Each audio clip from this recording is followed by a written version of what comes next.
আরে ভাই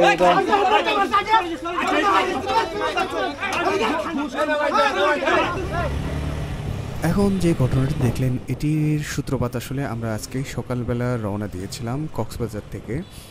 তো এটা মেইনলি কক্সবাজার রোডেই এই ঘটনাটা ঘটে।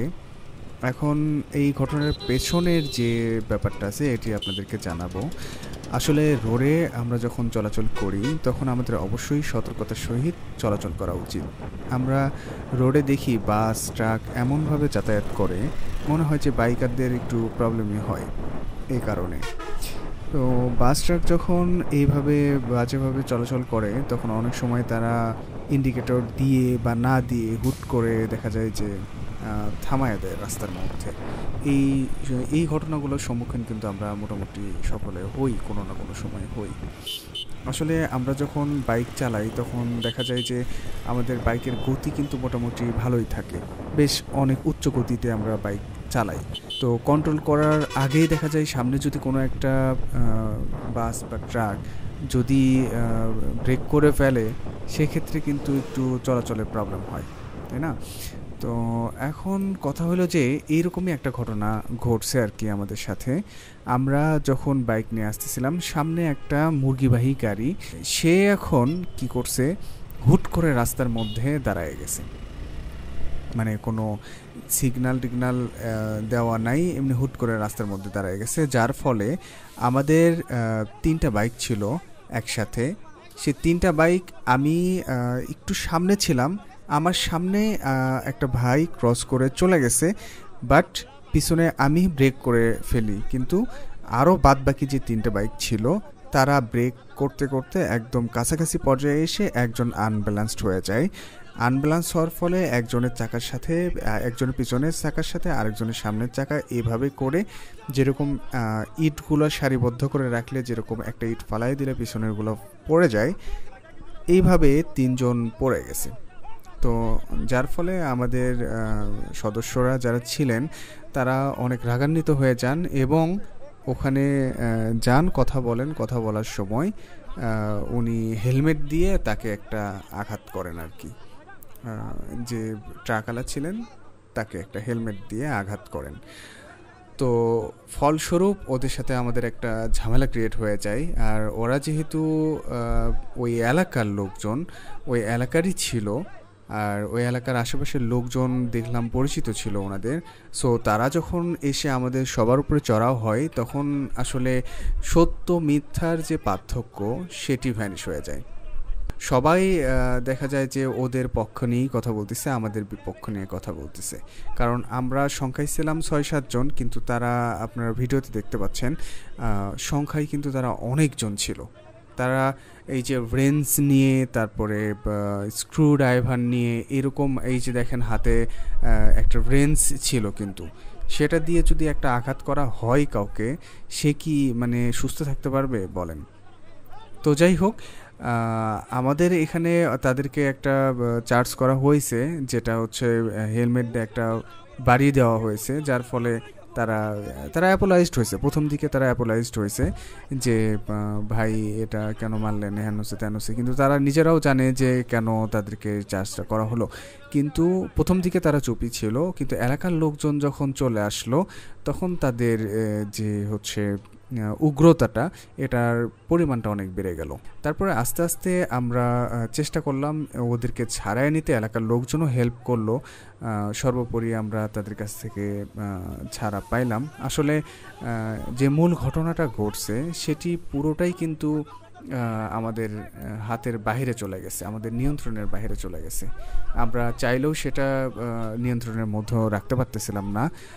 আর তারা সম্পূর্ণ দোষ আমাদেরই দিচ্ছিল। আসলে আমাদের তখন অ্যাপোলাইজড হওয়া ছাড়া আর তেমন কোনো ওয়ে ছিল না, কারণ হিউজ পরিমাণে লোক ছিল।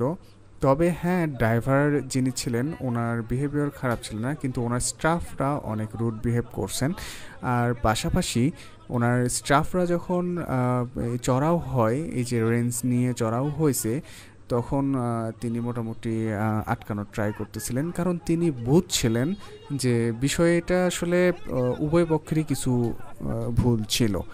আর রাস্তাঘাটে এরকম করে যখন একটা বাস ট্রাক দাঁড়িয়ে যায় হুট করে, যখন একটা বাইকার যখন 60-70-80 স্পিডে থাকে, তখন কিন্তু নিয়ন্ত্রণ করাটা একটু ডিফিকাল্ট হয়ে যায়। আর যদিও মিররে এই সিঙ্গেল লেন রোডগুলো চিকন হওয়ার কারণে মিররে কিন্তু অনেক কিছু বোঝা যায় না।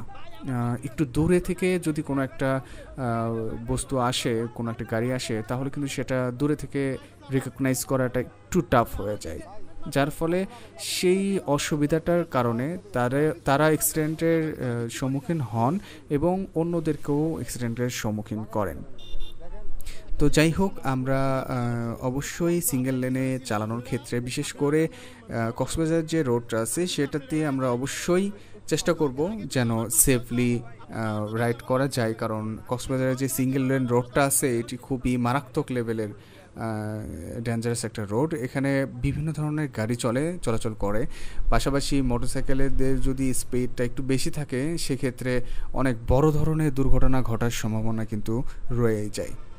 আসলে আমাদের এখানে দোষ খোঁজার থেকেও, মানুষের দোষ খোঁজার থেকেও নিজের দোষ ত্রুটি যেগুলো আছে সেগুলো নিয়ে কথা বলা উচিত। নিজের দোষ ত্রুটি করে ম্যানেজ করে তারপরে অন্য বিষয়গুলো নিয়ে চিন্তা করা উচিত বলে আমি মনে করছি। আর রোডে যখন আমরা চলাচল করি তখন অবশ্যই আমাদের সতর্কতার সহিত চলাচল করা উচিত। সতর্কতার আসলে বিকল্প কোনো কিছুই নাই। এখানে যে অনাকাঙ্ক্ষিত একটা ঘটনা ঘটলো, এটার ফলপ্রসূতে কিন্তু খারাপ কিছুই ঘটলো, এটা ভালো কিছু হলো না। তো সব কিছু সার্বিক দিক বিবেচনা করে আমাদেরকে অবশ্যই সতর্কভাবে রাইড করতে হবে। আর অবশ্যই রাস্তার মধ্যে মারামারিটা অ্যাভয়েড করতে হবে। যদি কারো ভুল থেকেও থাকে তার গাড়ির নাম্বার টুকে নিতে হবে।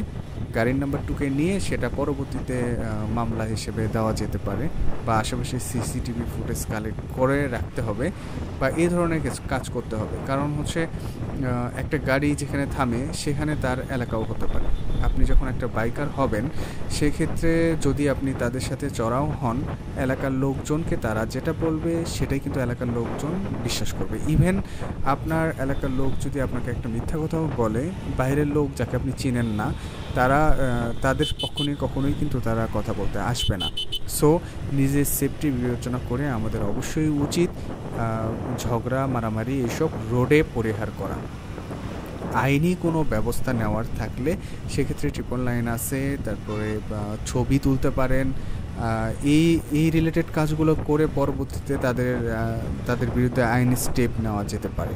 কিন্তু সরাসরি মারামারিতে অ্যাড হয়ে যাওয়াটা মোটেও সুবিধার কোনো কিছু না, কারণ এতে মানে সাময়িকভাবে হয়তো তাদেরকে মার দেবেন, কিন্তু এটা আসলে হয় না। এটা কারণ হচ্ছে আপনি একটা বড় ধরনের দুর্ঘটনার সম্মুখীন হতে পারেন, কারণ তারা হচ্ছে যদি এক জায়গায় দাঁড়ায়, সে এলাকার লোক হইলে আপনি শিওর মার খাবেন। আর যদি তাকে মারেন সেটা যদি আপনারও অন্যায় হয়, কিন্তু রাগের মাথায় যদি একটা কাজ করে ফেলেন সেটাও অন্যায়ের পর্যায়ে পড়বে। সো আমাদের উচিত রোডে একটু সাবধানে সেফলি চলাচল করা। এই ভিডিওতে এই অবস্থা ছিল, আপনাদেরকে কিছু জানানো ছিল, তাই আমি আপনাদেরকে জানালাম। সবাই ভালো থাকবেন। আসসালামু আলাইকুম।